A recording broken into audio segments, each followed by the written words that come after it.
หลังบ้านข่อยอย่างนี้เด้อมีแต่กองไม้มีบ่อนเก็บเครื่อง หัวอากมาค่าจ้างสูงเด้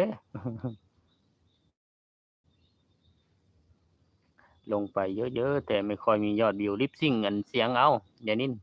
ลิปซิงเสียงตลกเอาพอเสียงตลกแล้วมันเขาจะดันไปนะ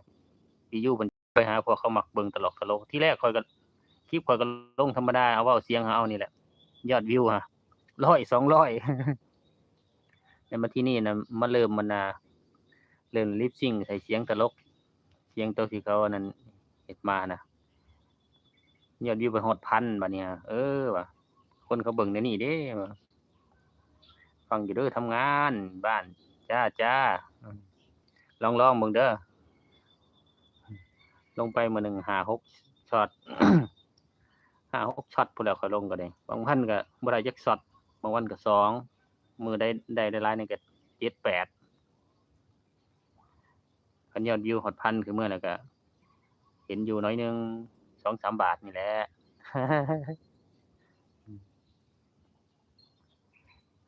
ถ้าแม่นเขาเว้าเสียงเขาเองนี่เขาบ่เบิ่งคันว่าเฮาลิปซิงค์เสียงตลกเป็นเพลงเป็นหยังบ่เอาใส่ก็ได้ก็โอเคอยู่เสียงเพลงเสียงหยังนี่ก็เสียค่าลิขสิทธิ์มันก็อย่ามันก็ดีกว่าบ่ได้เนาะอย่างนี้เนาะ อืม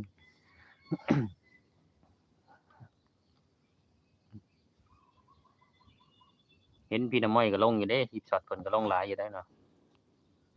คันว่าต้มที่มีลิปซิงค์เสียงตลกแล้วจะดันดีๆดอกป้าเตาจ๋าอืมป้าเตาคนตื่นสวยคนตื่นสายนี่บ่แม่นคนนั้นน่ะขี้คร้านเนาะป้าเตาเออป้าเตายังลิปซิงค์มาตลอด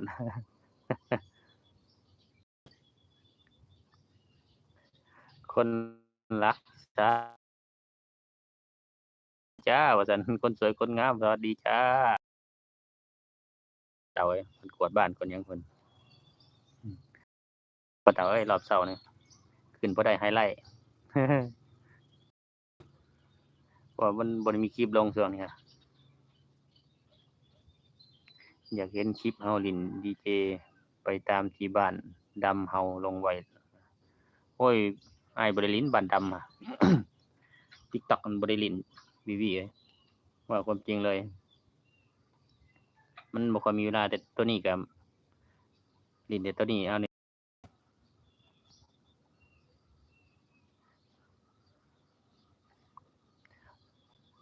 ฮักแต่ว่าคนนั้นคนอยู่พุ่นหั้นหลายยอมรับ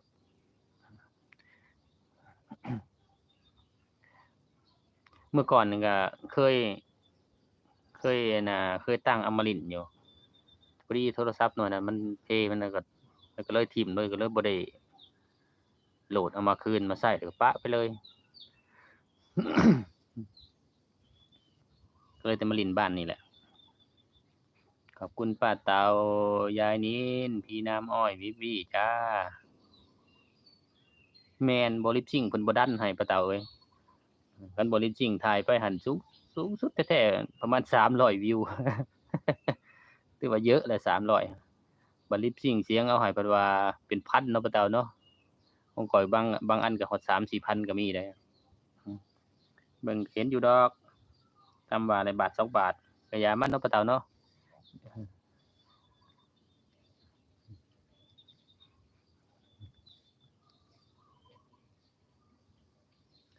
นั่งร่มกับยานินอยู่ให้เพิ่นนั่นลงแล้วใส่ลิปซิงค์เสียงอันเอา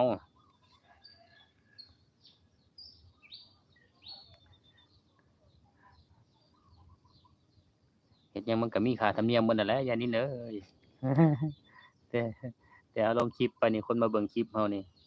วิวเฮาก็ยังให้เฮาน้อยหนึ่งเป็นเพิ่นสิให้เต็มร้อยค่าโฆษณาลิ้นไปลิ้นม่วนลิ้นหัวเนาะยานินเนาะพอได้เจอพี่เจอน้อง